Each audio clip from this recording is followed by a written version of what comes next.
want to sit at the table, pull up a chair. Welcome to Let's Bring It to the Table, where we talk about how to enhance our lives by addressing issues that specifically impact our life.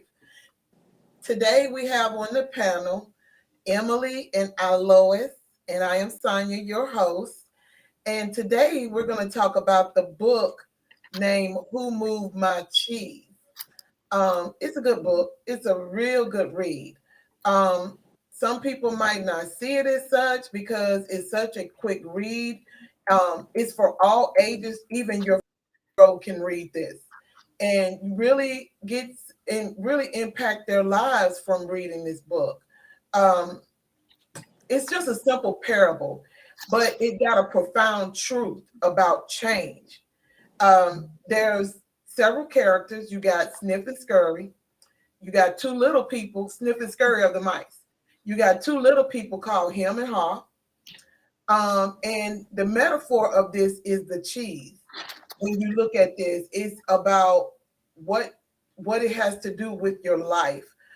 Whether it's your good job, whether you're loving a relationship, money, possession, good health, spiritual peace, which is all about the maze, is where you look for what you want. You know, it could be an organized work, it could be family, it could be the community you live in.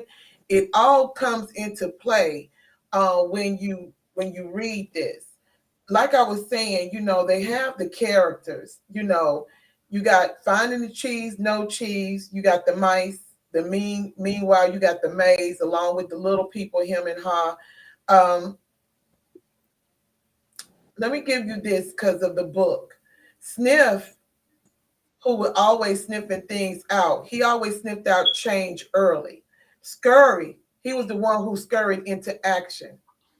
Him denied and resist change as he feared it would lead to something else. I also say he was the excuse maker and the blame man. He always blamed someone else. Ha learned to adapt in time when he sees change. Um, changing can lead to something better. Whatever part of us we choose to use, this is what this was about. I also say that Ha had the Thomas mentality. If you remember in the disciples in the Bible, Thomas was the one who had to see it to believe it. Ha Yes. was basically that person. Um, so with that being said, we're gonna dive on in.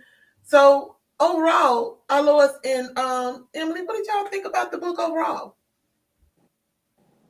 The I book really to me enjoyed was it. very excellent. Give me a lot of wisdom and knowledge in our society, what's going on now, helped me to be I am now. And open my eye to a lot of things that even I had to go back in my past and see actually what him was doing. So uh, it was awakened to me to learn to do what I need to do now to change some of my ways that I have that I'm in. So it changed my ways. I mean, it's an excellent book. Everybody need to read, even from the kindergarten to get to the store and get them prepared. Mhm. I totally agree. And I think we can all identify at some point in our lives where we have been every last one of these characters, where we are scurry, jumping into action, maybe don't know all the end results of a matter, and it sounds good, so we just jump in and just take it by the bullhorn and kind of going through the motion and learning as we go. Or if we are sniff where we maybe won't change, believe in change, but we precaution. So we do the research, we make sure that, it's a good fit. And even him, the doubting Thomas of the Bible, um, we don't believe that our circumstances is the end, even though the evidence is out there. um, you know, the maze, the maze represent the world. In this Yeah. world, everybody get up every morning and go out in the world to pursue, whether it be that dream, whether it be to have a meaningful relationship with that is mutual beneficial, whether it be to be a best-selling author, you know, or be an actor, an inspiring actor. Everybody get out of their bed every morning inspired to do something, to have something meaningful in their lives. And we can all learn a great deal about all four of these characters. For me, I can identify at a time in my life where I was him. You know, he's the resistor, he's the complainer, he's the finger pointer, he's denial, and Yes. all of these things. I never forget when I was much younger, 20 years younger. I was working at a temp agency, and they sent me on an assignment to work as a temp at this hospital, St. Joseph Hospital in Dallas, Texas. And you know, I'm on this assignment, and I'm really liking it, and I'm like, oh, I really would like to be permanent, because you know they would pay you extra money if you came on permanent. And I really liked it, the assignment. The work wasn't all that hard, and I mean, it was not that far from my house. Well, I was just on the job complaining about my bills and this and that and the other. And I will never forget this lady. She just sat me down and said, Emily, do you pray? At this time, I was not a Christian.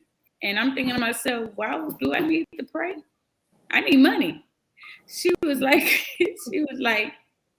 and I'm paraphrase, you can do more in a prayer than you can do in a lifetime of complaining. That's right. So That's when true. we see him complaining. He's looking around. The cheese is gone. It's over. This situation this brook has dried up. Mm-hmm. So let's go. I love the mice. They kept their running shoes on their shoulders. They were always ready to take the initiative. They did not depend on any situation. They knew that without a shadow of a doubt that this is not the end. This is a source, not the total sum of the resources. And so they were ready to go back into the maze and find another supply. You know, with him and his partner, you know, they looked around and was trying to evaluate like the cheese was gonna magically reappear. And it wasn't. It was a season. What I take from that is we have season of an abundance, and we have a season where we have lack. And since you have brought up the Bible, I think about Joseph when he was with the Pharaoh, and the Pharaoh had that dream about 7 years of plenty and 7 years of famine. You know, he didn't know that was the sum total of his dream, the reason behind his dream, until he came in and had an encounter with his cupbearer that said, hey, I know this fella that was, when we was in prison, he told me about my dream and how I was going to be restored back to my position as your cupbearer. He said three grapes was squeezed into a cup, and he was bringing it back to the Pharaoh, and Joseph had discerned that meaning 3 days he will be restored back to his position. Well, this guy could have been like him in prison and said, hey, it's over for me. I'm gonna die here. This is my lot in life. It's over. But he had this dream, told Joseph. Joseph interpreted the dream, and not Joseph being recommended to the king of Egypt. And so this book teaches us that don't ever settle. When a brook dry up, when a situation comes to its end of its season, it's the beginning of a new. Amen. It's the beginning of a new. And I love that. It is. Because just because you're at the bottom don't mean you'll always be at the bottom. That's true. Right. You know, in this book, if people look at it, it's the journey. I like the way you said that when you were young. You know, I remember when I was young, you know, because we, you know, and I think about our kids, and I think about when I was young, when people didn't understand, and I had that scratch and scurry mentality. I didn't mind just shooting out there doing things, you know, because I was always on a mission, because I wanted to be somewhere in my life. And, you know, But us as parents, sometimes we end up destroying that part of a kid, especially when they're teenager, when they have all these hopes and dreams and these things that they want to accomplish, and because we don't understand, we come in and destroy it, and then they end up with their ha and their him mentality. Mm. You know Yes. what I'm saying? I don't think I was ever him. I could say I was hemmed up, you know, because of a mindset of people always trying to fit me in this box, and I didn't know how to get out of it. But once I learned, I heard some folks coming up out of there. But as a ha, you know, when I had the moment of realizing that I don't have to be like you. I don't have to be like my forefathers. I don't have to be like anybody but what I was called to do. I start fighting within myself for years and years and years of, and you know, and I don't mean no harm. You know, I appreciate my parents, my relatives, and everything. But sometimes you got life fucked up when it comes to other people, and not think that what your way and you thinking is what's good for them. You ain't got nothing to do with that. You can say, turn the cheek, do whatever, but did you do it? While you trying to put all of this on you. This is why a lot of people get hemmed up, and then they have aha moments. And sometimes even in the aha moment, they're not even willing to jump because of the fear. They recognize it, and this book speaks of that. How long did it take the ha to get in there and understand that he didn't have to be there? Wow. And listen to him who was hemmed up Yeah. before he stayed, because I relate to that. Because you depending on somebody else instead of depending on who your source is. You depend on somebody else when you're supposed to depend on you.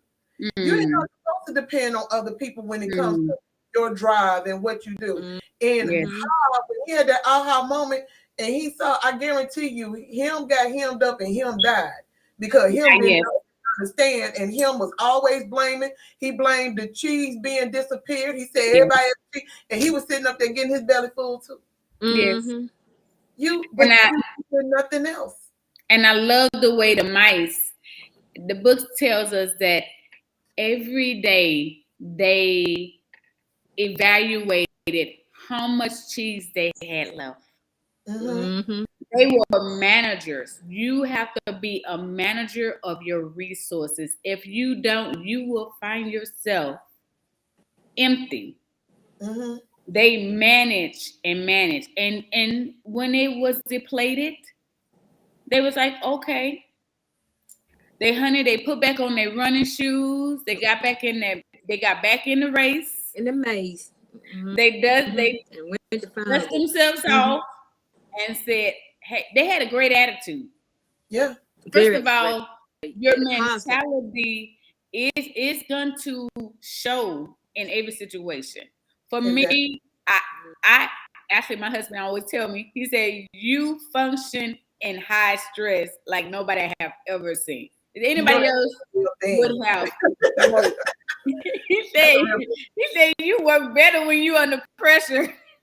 But you better watch that, because I did that, and I had to learn to stop doing that, because it will cause your blood pressure to get erratic and out of the way. Moderation with everything. But what he was saying was that I didn't allow it to break me. You didn't find me in the corner saying, woe is me.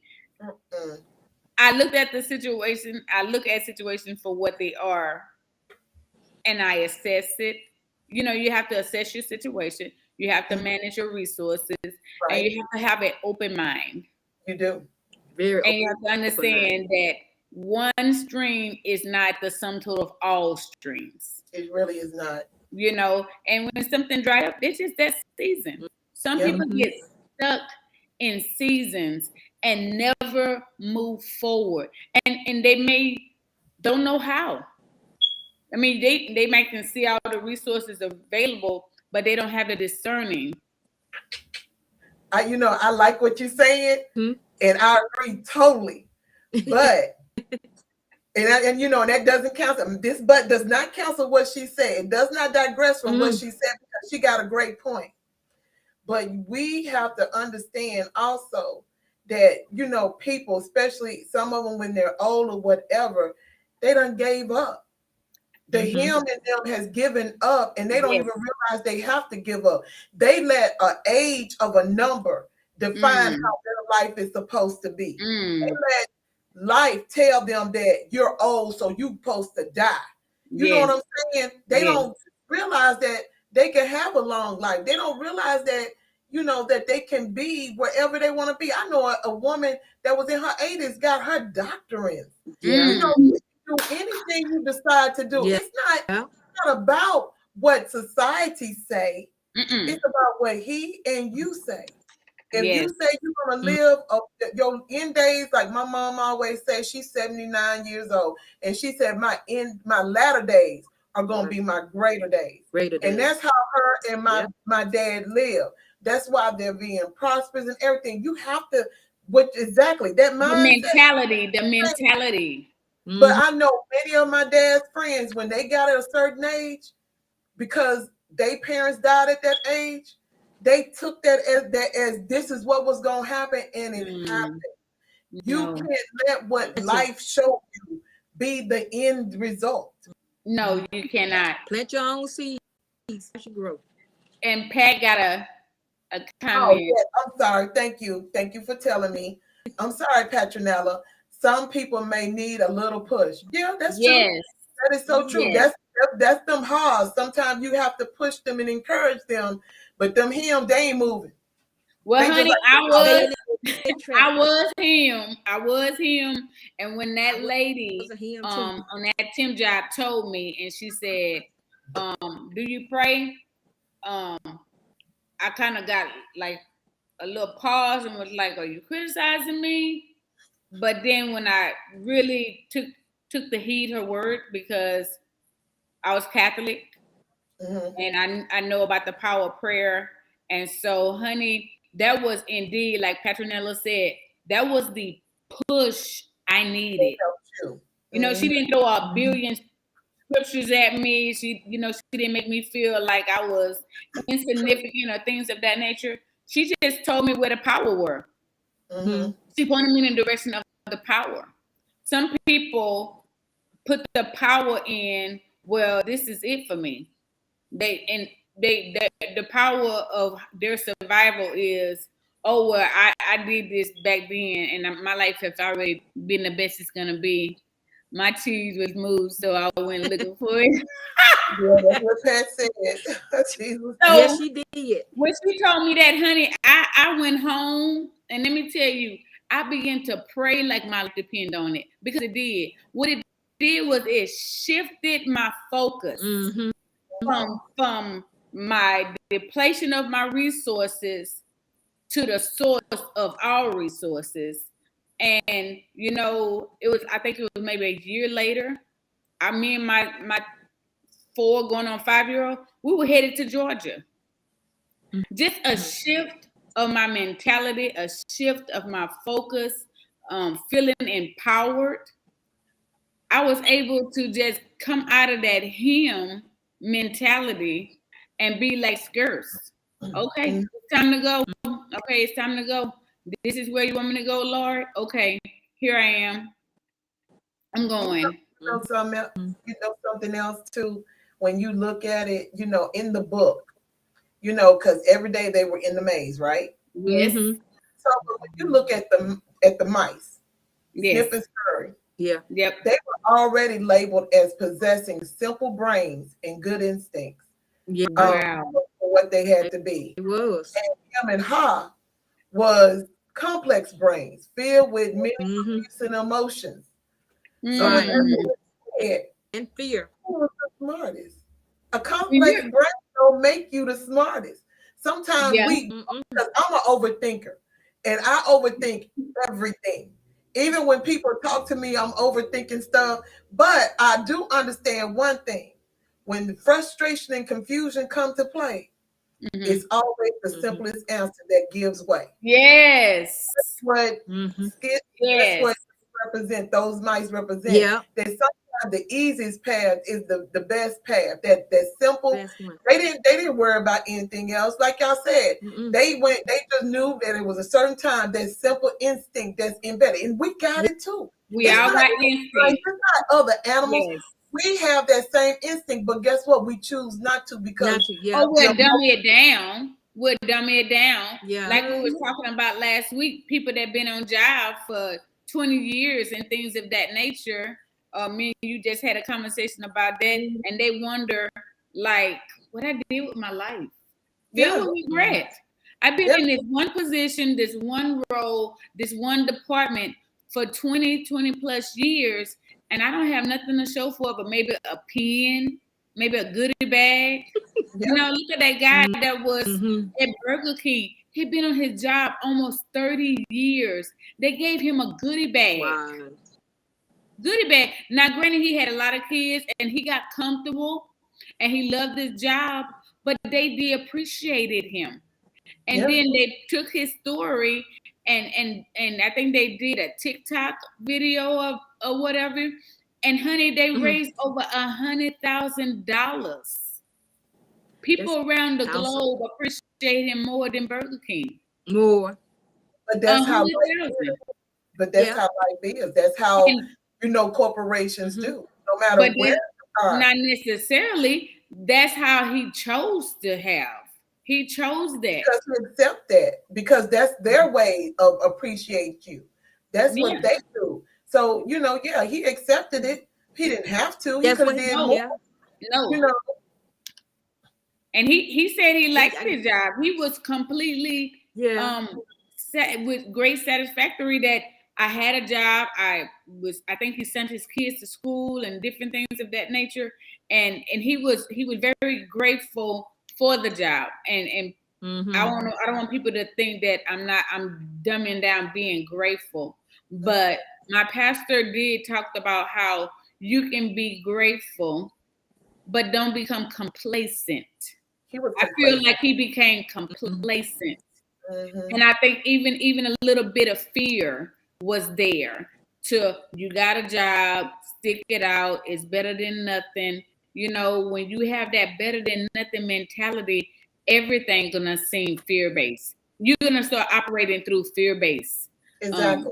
You're gonna be like, well, if I leave here, what if the other job no better? You didn't already defeated yourself with your tongue before you even got to the better.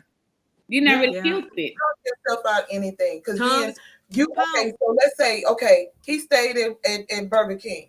He could have been some kind of executive the whole time he had been there. But why did he stay in that one place? Was he a manager? Was he just a server? Why did he just stay in that one place? I think he was a cook. A cook. Oh. So you cooked for 30 years. 30 years. I can cook at home for the rest of my life. He could have moved on up the grid line. And I'm not trying to dummy him down or put him down in any way. I'm just saying, 30 years is a long time. It's a long time. It's a long time to just be flipping somebody's burgers. And whatever that is in the back of your head, it just didn't click. You're right. It's some people here that they just hemmed up and they don't know. It's not great. You stayed on the job. You showed that you commit to something. Endurance. And you're gonna do it regardless because you got a family feed. I commend all that. But what more could you have done in 30 years? That story really spoke volume to me about there's a story in the Bible about the guy. He was there was this pool called Bethesda's. And the angel would come every so often and trouble the water. And there would be a supernatural manifestation of healing for anybody who touched or got in the water. Well, this guy had been at the pool for 38 years. And when Jesus came by, Jesus asked him, do you want to be healed? And many people could have got offended by that and said, Jesus, this man want to be healed. He's been there for 38 years. But no, he was speaking to the man mentality. He was asking him, do you have a desire to come out of your situation that you have been stagnated in for 38 years? And the man said, yes. And so Jesus told him, get up. get up. He Yeah. wants somebody to put It him in the wasn't water. just He his didn't want to mentality. He get up. said, He he wanted said It was every his time I inner tried man to do it, speaking to. He was speaking to that inner spirit because we Yes. always talk about that inner man. yes, It's part of the mentality, but it's that inner man. He sat there like a lot of people do, waiting on somebody else to do it for him. rescue me. And Rescue that's what me. he was And doing. God can send you. And you say, nope, I'm waiting on God. She I'm said, waiting on you. Petronella said he didn't get out and see what was better out there. He was comfortable. Woo! Yep. Yes. But he used the excuse. He used that was his So mentality. Jesus was like, Nobody okay, put him buddy, in. you're out. There's no more excuses. Let's pick up our mat and let's Yep. go. And the minute that his mind received the fact that I can, and he began to act on I can, picked up that mat, and his healing was instant. Mm-hmm. You know, It's something about having a mindset that says, come hell or high water, I'm going to make it. a lot of people have to understand that complacency comes from a place of not feeding thyself.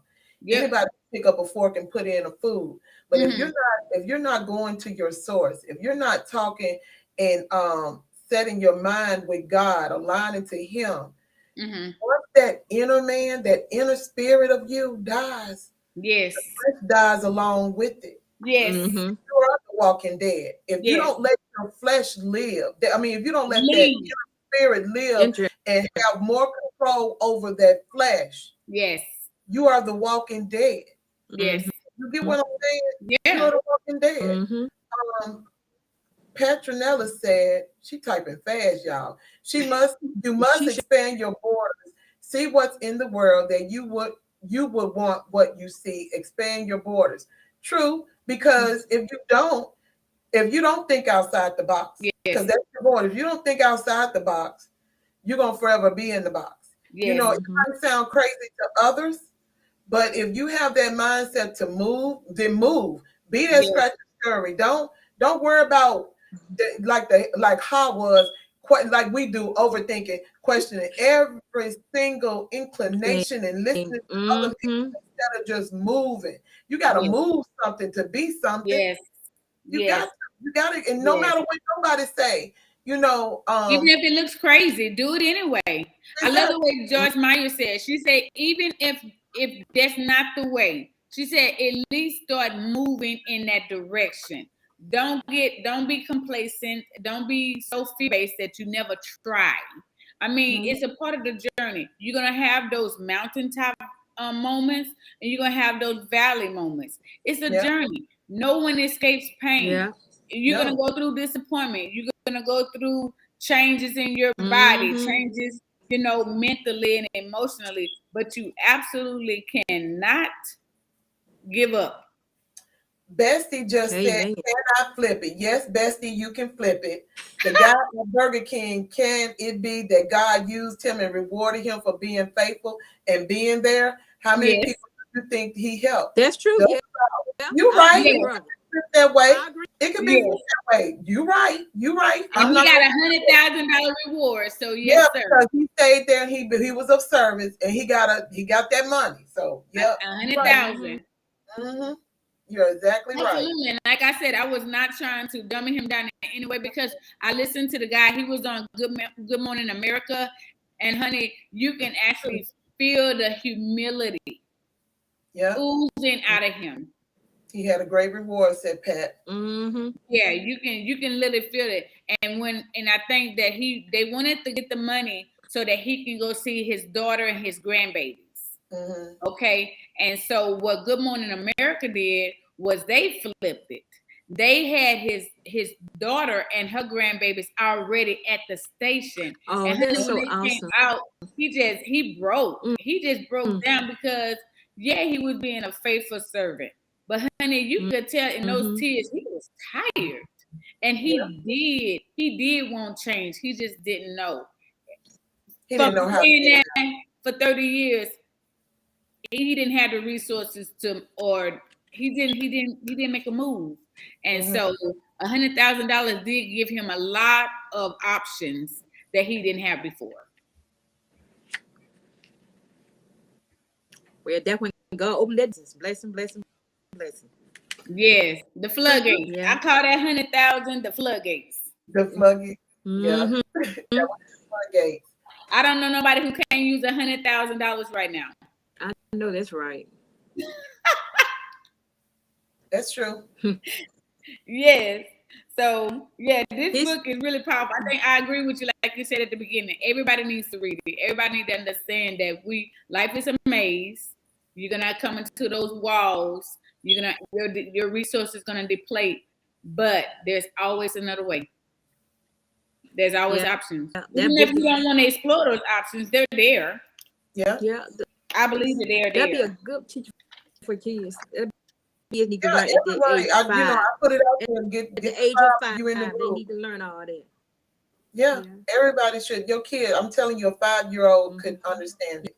Yeah. Teenagers Even understand the it.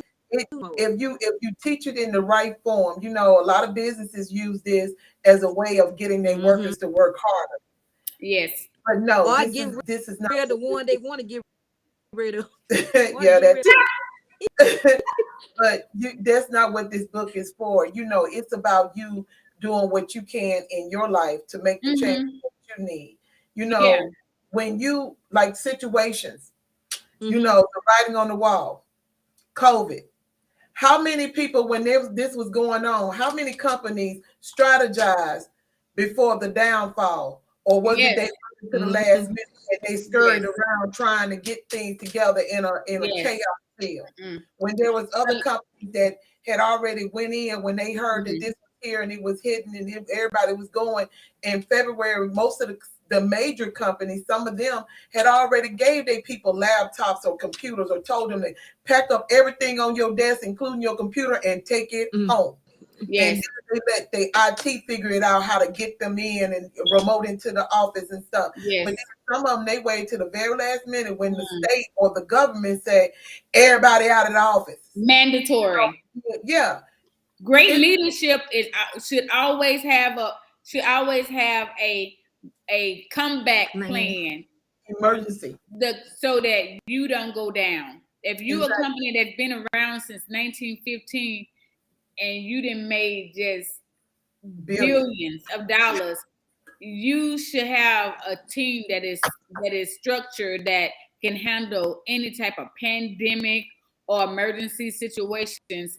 I mean, that's what managers are. They are problem solvers. You are there to manage the problem of the company so that the company does not go down. And even in the book, it said, and it was the writing on the wall. It said, notice small changes early helps you adapt to bigger changes that are to come.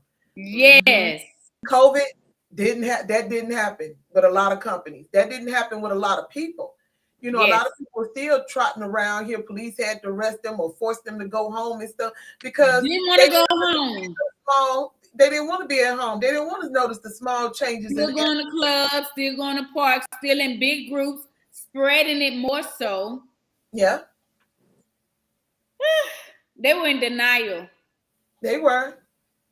And they spreaded it more so, and a whole lot more people got sick. Now, I have to give kudos to China because, honey, they were pulling people off the street. Now, I don't condone somebody being mistreated by the police, but this was a worldwide emergency for your own safety. Get off the streets. Yeah. Well, China was not playing. They were bringing people to jail. They were like, they had a no nonsense policy. You go to work, go to school, you get your groceries, whatever, go home. This is for your safety. We're not trying to control you, manipulate you in any way. This is for your safety. And you know what? And let's take this a little bit deeper. Since we're gonna rear back to relationships, life on this. You remember when it said on the wall, one of them said, when you stop being afraid, you feel good. You stop being afraid. Imagine yourself enjoying your new cheese leads you to it. You have to imagine that. And then the one that sticks to me is because, when you're in a situation where you don't want to be, you don't know how to get out, and then you're listening to them, to her, because this is where him was at. You're listening to to him, and you're realizing that this is not where you want to be. So the quicker you let go of the old, the sooner you can find the new. I agree 100%. And a lot of people get into relationships. Now, there are those few that are exception to the rule. They meet at 15, they get married at 17, and then they done been together 70 years. There's the exception to the rules. But there are those who you're in a relationship with an individual, and you know in your heart of heart that this is not what you want. And some people stay because of fear of being alone. Some people stay because they feel like this is the best thing that they will ever have, and it's not. Others stay because, hey, I'd rather have somebody than nobody. They settle. And those are poor reasons to stay in a relationship when you feel as though this is just an ache in your soul. You know it. You actually dream about it running away, but you stay under this false loyalty. Well, I'm just gonna be loyal. Da da da da da da da da. And it's not really loyal to the person; it's loyal to the or situation. To yourself. Whether it's a friendship, a marriage, you loyal to that relationship, not the person, because you committed yourself to something that you shouldn't. Yes. You know what I'm saying? Many people know, and they say, well, and I already been with this person, blah, blah, blah, blah, blah. I'm gonna just do right by them. That's not a good commitment. Because in the end, you're gonna be grudged. You're not even happy. How you gonna get happy? Even if you're trying to find happiness within, you have to be in an environment where you can find happiness within. Well, technically, you need to be happy already. Yes. Loyal to the situation. Yep. Yeah. You should be already happy. Because when you find a broken person trying to make themselves whole with a person, you're gonna always find them short. Everybody need to enter into a relationship. What I'm saying is, you're already in that situation, and you knowing you're not supposed to be in that situation. Yes. You're not happy. There's no way you can find happiness. You got to get out of that in order for you to get back where you was before you got in it. You know, you just have to. You know, you can't be loyal to the situation. You have to let it go. You know, and do yourself a favor, and also do the other individual a favor. Yeah. You know, because you have to look at it for what you're hurting yourself. You're hurting yourself. When you're not happy, and when you're bitter, when you're upset, when you're mad, you're internalized all this, but you got this big smile on your face. Women do it all the time. The majority of us, that's the reason why they have cancer, is because of that. Because they're letting that negativity eat on the inside, and then people look at you, but when you're sad and stuff, they just think something else. You know, it's always been that way. And so you got to all start understanding that your life matters. Yes. Yeah, all lives matter, but your life matters. And you have to understand. You have to understand that the stress is what causes cancer, because it gets into your body. It locks up your cells to where nutrients and healthy things from your food can't get in. And yes, peace and happiness are a blessing. Many people are just functioning. Right. You want to just live a life of just surviving. You should be thriving in your marriage, thriving in your career, thriving as a parent. Survival is overrated, and eventually you're just gonna quit because you're just on the borderline anyway. You're borderline. When you're just surviving, you're on the borderline of quitting. And you know what? Peace and happiness are a blessing. Yeah, it is. Many people are just functioning. Yes, they are. But at the same time, you can function and still have peace and happiness without being in a place where you don't want to be. I agree. It's all up to you. It's really up to you. You got to have that mentality that says, I'm going to make it regardless. A relationship don't make me whole. Marriage don't make me whole. You know, kids don't make you whole. Nobody whole with yourself. You have to be whole within yourself. Yeah, I You totally know, agree. boundaries have to be set because Yes, you'll be in a hole forever, yes, ever. yes. I And agree. even when when you sit there like him did, his old beliefs, it don't lead you anywhere. Mm-mm. It don't lead you to the new. It don't lead you nowhere. So you have to, and and that's why you people have to understand that time evolves, life evolves. What was good back in good for people in the 50s don't make it good today. Yes, What was good back in That's right. what's bad today didn't make it right back then. yes, Everything Mm-hmm. evolved. You have to figure out a way to understand that in order to move forward in yes, what you design. yes. If I didn't move forward in every time somebody had something negative to say about, let's say for instance this platform, then where would I go? What would I do? Mm. I'll shut it down because I'm believing in them Yeah. instead of believing in me. It was Yeah. I given to agree. me. Yeah. Just like you wrote that book. If somebody had came to you and said, "Girl, writing a book, why you want to waste your time writing a book?" It wasn't Mm. given to them; it was given to you. Yes. I wrote the Yeah. same way. Cinnamon Rose, it was given to her. Yes. Nobody else but her. So Yes. who am I to tell just because I don't understand it?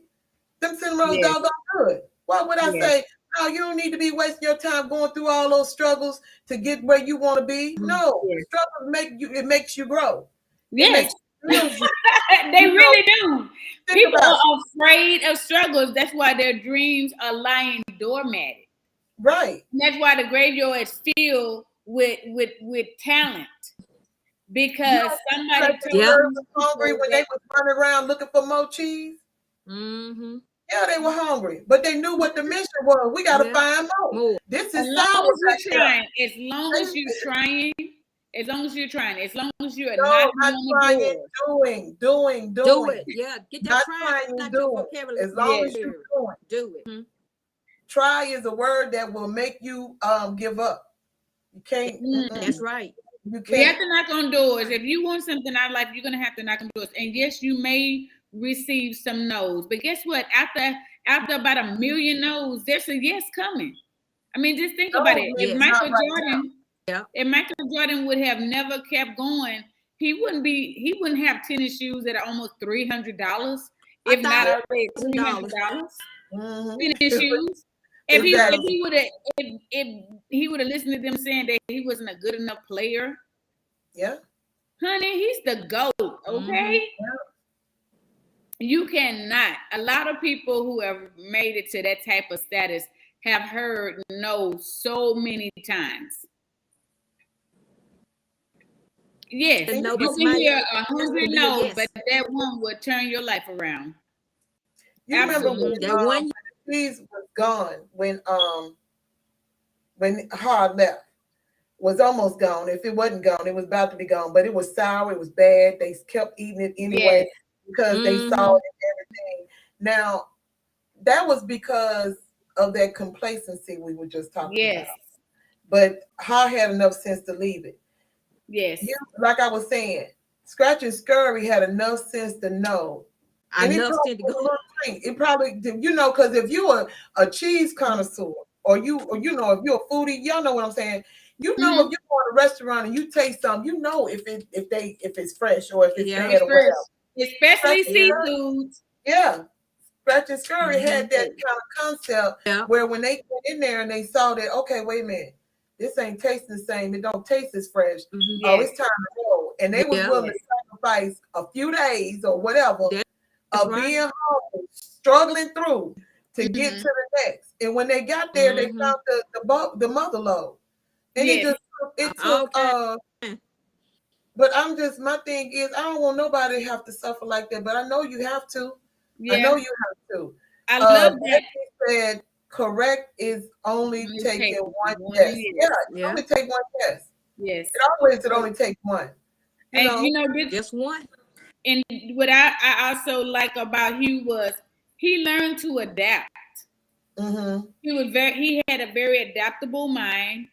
And he was able, with this adaptable mind, he was able to see changes that can lead to something better.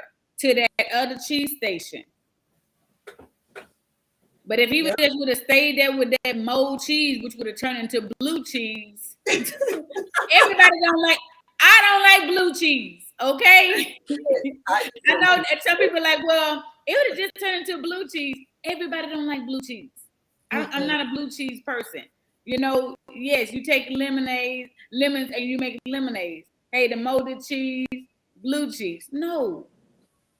In life, you cannot think that everything has a resolution. Some things just simply mean this is the end of the road for this, but it's the beginning of another. I like the way this guy, he said, you want to walk into a room, you want to be around people who eyes light up when you walk in the room. Mm-hmm. And then he said some more stuff. And then he says, remember that once you reach the top of one mountain, it's the foot of another. Keep going. And I love how her name was Cheryl. She just won her first Emmy. Mm-hmm. And she built out this song and talk about her voice and being a woman. And she just said, if you have a dream like me, if you have kids like me, if you have a husband like me who supports you, once again, that environment, not having yourself a hop, but having yourself some scurry and what's his Scratch, name? scratch and scurry. Snip and scurry. Different curve. Having that healthy environment that cultivates and pour in and cheer you on, because there always going to be a time where you are going to feel like him. There are going to be some times. Let's be very transparent. It maybe once a week, maybe once a month, maybe once a year. You're going to have those down moments, but you need somebody. You need yourself some sniff and scurry to say, hey, put back on the running shoes. Let's go. We got stuff to do. What are you doing? Get up. Yep, Make that's sure true. that you keep climbing. Keep believing. And you know what?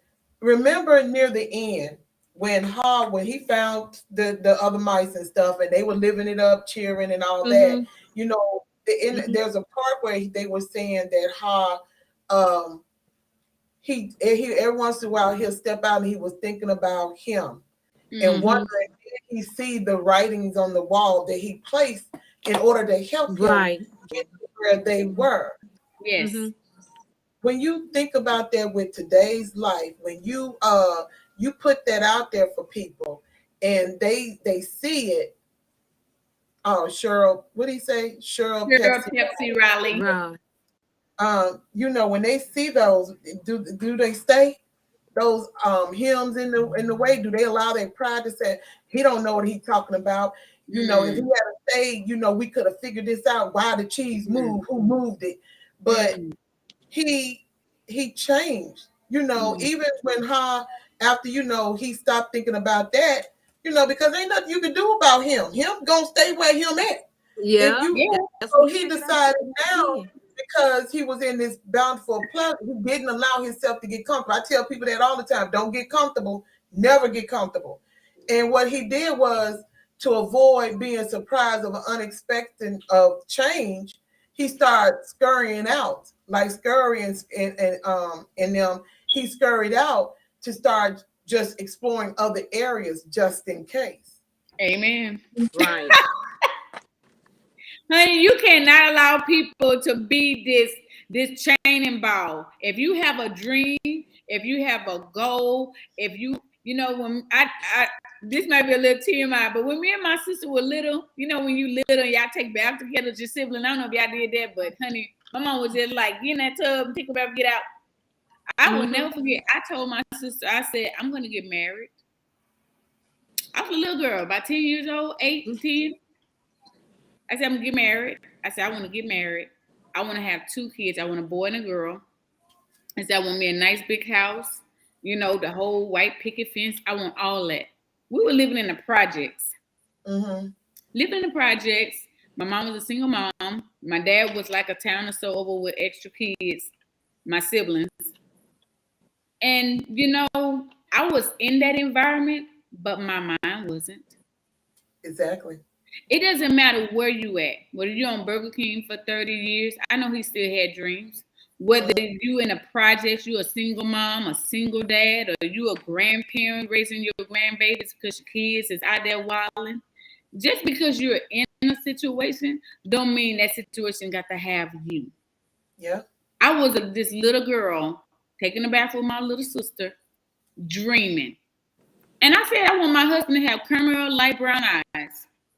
Let me tell you, that thing manifested. My husband got caramel light brown eyes. I have a boy and a girl. You know, they 20 years apart. I got my boy and my girl.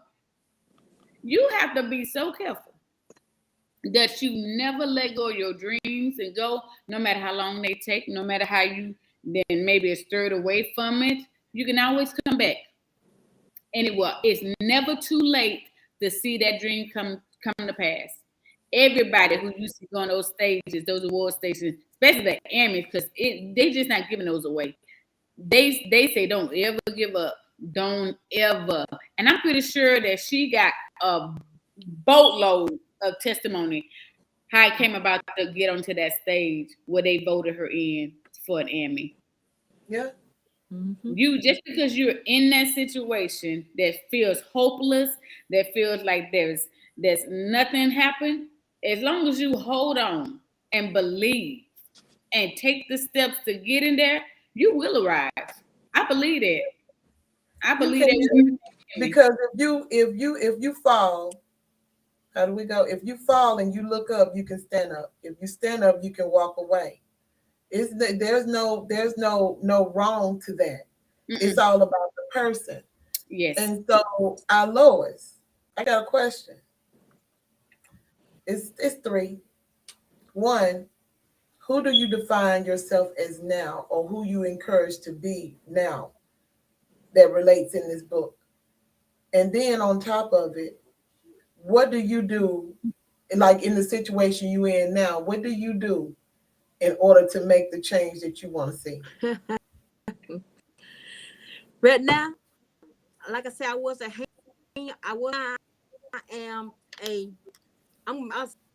going on my way to be a scurry. Because I'm writing everything down that what I need to do and how I need to go by and how I need to accomplish it. But I'm not doing it by myself. I'm taking God walking me through. He got me. I'm holding his me to where I need to go. Now it's me. It's just me and him walking through it with to tell me, okay, you need to do this step. You need to do that step. So right now I'm putting God first because through now that I'm dealing with now, like how to set my stuff in my house, and he walking me through the process. Don't think it's easy. It's not easy. I'm hard because some tell me I get a little bit of fear, but he tell me don't be in the spirit of fear. I got you. I'm going to walk with you through the process, and I do feel a little bit of fear, but I know God is with me. So I thank God for when I come on other things. I see myself with my own business. I see me through the process. He telling me to be still, be quiet, and walk in silence. So that's what I'm doing. Him all the praise because it's not about me. It's all about him. So that's why I'm doing change. My mind has renewed because of him. And my friends that just put me forward. Y'all give me encouragement. You tell me you can do it. The one, hey, I give it all to God. If I can't do nothing without him, and he the right time, the right season. Yes. So my third question for you now is, how did this book? What do you think of this book and how it relates to you today? The book has related to me a lot of ways. It's told me how to change, how to be a better person with me, how to control my innermost. I do get out of control a little bit. I had to call on you sometimes. You had to calm me down. Breathe, Lois, breathe. That should be the church. Yes. I'm telling you, this book has really, really, really touched my heart and showed me how don't be. You can walk through this process Can't nobody stop you, but you got to put those words out there. Like your tongue can be dangerous. Your tongue can be a trust thing that you put your seed. You got to plant my seed and God watering. But I am going through the process, to do better with this. I said this book for a kid. Children of kindergarten can get their thing. They can, prepare themselves for their future right now. A journal, they need to get the journal and take some of these notes in, help them get started. But they got to put God first. So I lie, but like I said, God is walking me through it. Okay, Emily, those same questions. I definitely agree with Lois. We both are Christians, and I have to say this journey called life. This book just simply just confirms that yes, this journey in life is a maze. You're gonna hit some walls. You're gonna come and have those high mountaintop moments. You're gonna have those low valley moments. But you have to have the mentality that there's always a way. There's always more, and it's just have the capacity to go for it. You have to be a sniff. You have to sniff things out. You have to make sure that this is a great fit. You got to be a scurry. You got to have hope. When I think about sniff, I think about being a person that is just embodying being optimistic.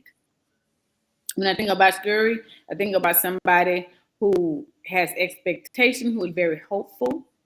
When I think about Hugh, I think about somebody that may be slow to realizing that this is a dead end and finally get that light clicked on. Mm-hmm.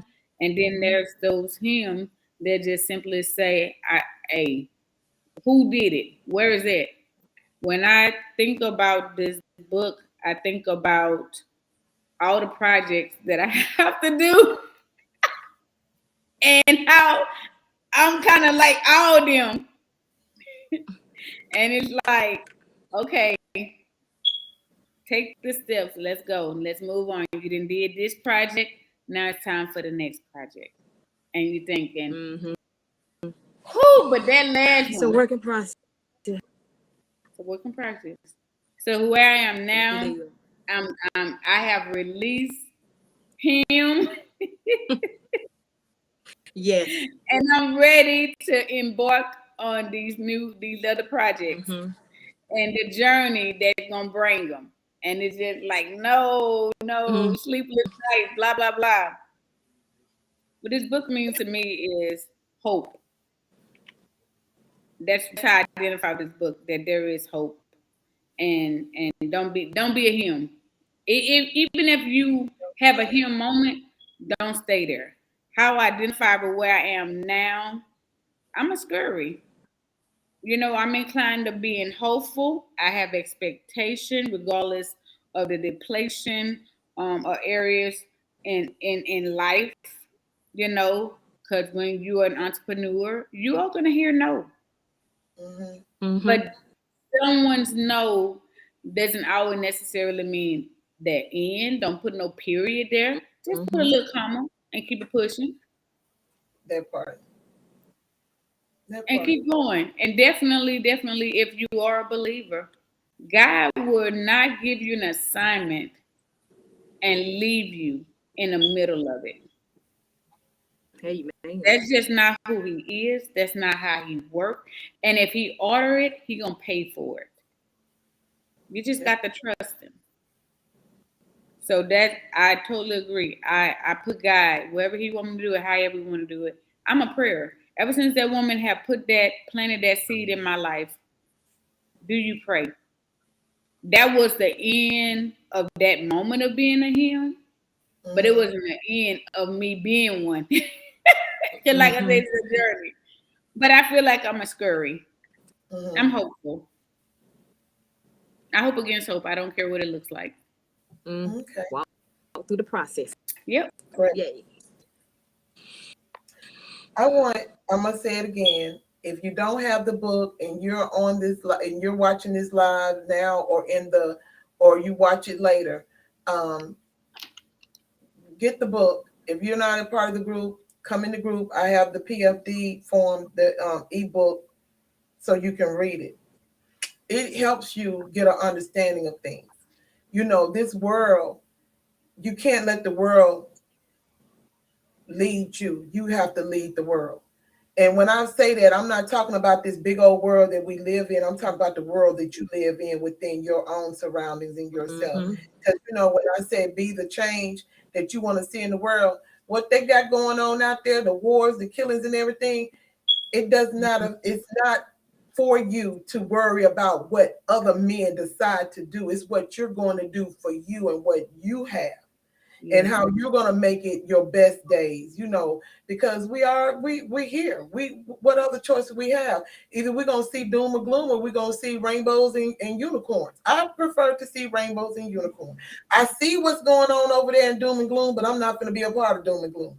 I want to be a part of my happiness and what I can do and what I can change in order to spread it, in order to affect and help other people get out of that same thing, out of their comfort zone of fear, because this world is derived on fear. God is not has a world of fear. If you derive in the house of God, you understand that fear has no home there. But as long as you dwell in fear, you'll always be a him and a ha. Yes. Him and ha always derived. It was always something going to always be the back of ha. You know, that's going to have him wondering, thinking, wish he could have, if I could have, what could I done better, and not enjoying what you already, because everything is a lesson. People have to understand that this book was about the lessons, even though every step that Ha took, I feel like he was actually the true main character, because Scratching Scurry and Sniff and Scurry were gonna do what they were gonna do anyway, because it's an instinct. Yes. So they see different, they gone. Yes. But him and Ha, him setting his ways. They don't fear. Always the blame. You think about it. You always got these people. I always said it. The worst thing that we could have did back in the day with God, when they was begging God to give them leadership, and God told them they didn't need it. And that's right. Because of what they asked. What's the worst thing that ever could have happened to people is to always put somebody else in place, so you will have somebody else to blame instead of taking ownership for what you done. That's what him did. Him did not take ownership for what he did. It was always somebody else's fault. He could have got off his butt and did something, but he didn't. He sat there. Ha was straddling the fence, you know, just like people do, and what they say in Christianity. You straddling the fence. Either God or nothing. God or nothing. And some people choose God, some people choose nothing. You straddle the fence until he realized, hey, I want to go and I want greater, because God has greater. And that's the route we went. And you have to, and you know, it's nothing wrong with being afraid. But you know, but when you know, I don't have to have fear. The only things I fear is the snakes and spiders and bugs, other bugs. But that's okay. That's a good afraid, because I ain't finna be bothered. Bestie to the rescue. Anyway, being afraid of conquering a situation or a goal or life, what you want out of life, that is no good. It's no good at all. You got to be able to jump. You have to be able to jump over that cliff or run across that street while traffic is flowing in order to get where you need to be. You know, if you fall, what lesson did you learn? I tell people all the time, there's no such thing as failure. Even with this book, if you looked at this, the only person that failed was him, because him didn't How he failed, he learned the lessons because he put them on the wall. Yes. So when we learn that, we're able to move beyond the apprehensions that we have in ourselves and be able to move forward. Yes, there's going to always be in anything you do, because it's new. You don't know. It's the unknowing that gets us. But then you say, hey, he wouldn't have put me here if it wasn't where I'm supposed to be. So let me go and move on past this, because I got to move. Yes. Change is my move. I have to. I can't be there with misery and frustration like him. But I got be to bitter. I got to have my aha moment and move my mindset and let that inner man say, push me on to where I need to be. Yes. So Yes. you can enjoy. So Yes. I think we all gave our 2 cents in Yes. this. And y'all look up if you need the book, let me know. Not this coming week, but the following week, we're going to, and I might as well give y'all both because one of them is a bigger read than the other. There is a book. It's called, let me know when you're ready with pens. Ready. Ready? One of the books that I want you to get and read is called Our Iceberg is Melting. This book is a phenomenal book as well. It speaks volumes. I'm going to make sure I put the PDF version of this book in the group. This book is by John Kotter, Kotter, Kotter. And it's got a cute little penguin on it, just so you'll know. And it speaks of not losing your voice in the midst of a crowd. That's what I get from it. Sometimes you have to stand on what you know and not let other people who are leaders or whatever make you fearful of what you know is correct and right. Always go with the gut. But we're going to talk about it. So it's not going to be next week. It's going to be the week after next. So that gives you plenty of time to read that. And then another book that was asked that we talk about is I don't forgot the name of the book. I should have wrote it down.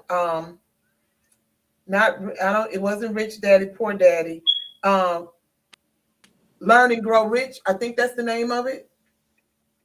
Something, but I'll put it in the group. So, but it's Please do. It's something grow. I think it's Learn and Grow Rich is the name of the book, and it's a good book. I read it once. I didn't read it like I read other books, but it's a good read. So I'm gonna put that in as well. It's an old book. It's been around for a long time, and it would help with your mindset. I know I'm doing a lot of things to help with mindset because I want people to understand that the way of this world is not for you, because like the old song said, this world is not my home. I'm just passing by. So if I'm just passing by, let's make it into what it needs to be for my experiences to be great. So yes. I think everyone should always understand that your lifestyle, your mindset is all about what you want, not the next person. I might like apples. Yes. You might like oranges. Somebody else might like mangoes. Somebody else might like passion fruit. It doesn't make us wrong at all. No. Not at all. But understanding the mindset that even as a combo, if we all bring it together, we can experience a different flavor or taste, whether we like it or not. We got the experience out of it. I agree. And knowledge is power, so you can never lose with knowledge. Yes, that's correct. Right. Wisdom, knowledge. And so next week we're going to talk about men and women. Okay. The reason why I'm doing this is because I think it's needed and it's warranted. So we're going to be talking about men and women. Hadn't really came up with a title yet. I have about 6 or 7 of them, and all of them, I can't use all of them, so I got to narrow it down. But we're going to discuss some things in the back office. Okay. So we can come up with what I'm trying to do. I just know I got to do it next week. I want to, and and I always call stuff like this the messy. So we're gonna get a little messy with this. And hopefully, I'm gonna say it again, men, stop being scared, stop being in the background. Y'all are more than welcome to come on here. We do not bite. Not at all. That's right. But I like a good debate. I like we ain't gotta argue about it. Ain't nobody no woman's live here. There's no right or wrong answer to anything that goes on here. Everything all opinions. Questions. That's right. It's all questions. So we're going to be talking about men and women. I just got to narrow it down to one thing because I have a list. I have a list over here. Well, to be exact, it's 1, 2, 3, 4 pages. So this one topic, so I have to narrow it down. It's a lot. I want to put a lot of meat in, but that's beside the point. We're done with that. So as always, we'll see y'all on Wednesday. We'll see you on Wednesday, 7 p.m. Eastern Standard Time. And as we always say, love yourself enough to leave the table when respect is no longer being served. And please, please, if anything you do, don't be a him. I can understand. Don't be a him. So we're gonna motivate and congratulate. So I bid you all good night.